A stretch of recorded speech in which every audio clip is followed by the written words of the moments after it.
I believe that with President Trump's inauguration, the United States will start a comprehensive battle on at least 3 fronts.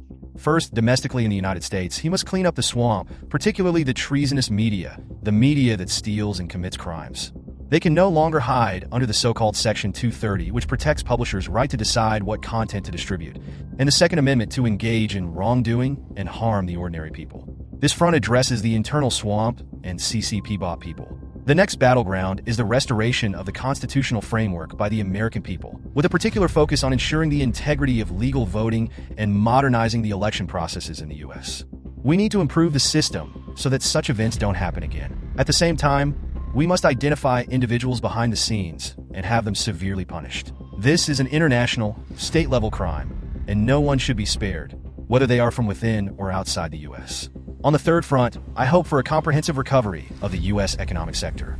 A full economic recovery means confronting the truth about COVID-19 and finding its origins. To have a comprehensive recovery of its economy, the U.S. has to decouple from the CCP. I hope he launches these 3 battlefronts simultaneously. Another issue is that I believe after President Trump's inauguration, he will face 2 of the most pressing questions in the world. Where did COVID-19 come from? We need to uncover the origins of the virus.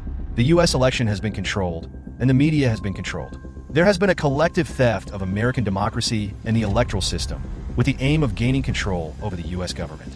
Simultaneously, they also orchestrated and instigated the most significant biotechnological crisis in human history, which is the CCP virus. We need to uncover the root cause of this issue and scrutinize the media's collaboration with them, as well as the U.S. medical professionals, particularly in light of the absurdity surrounding this purported vaccine.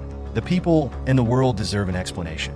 Let people around the world believe that the U.S., the government, and its democratic rule of law are truly reliable, not the CCP, Wall Street, the lying CNN, or the rogue U.S. media like the Wall Street Journal and the New York Times. I believe this is critical to uncover the truth about COVID-19, to give the people an answer, and to ultimately punish the perpetrators.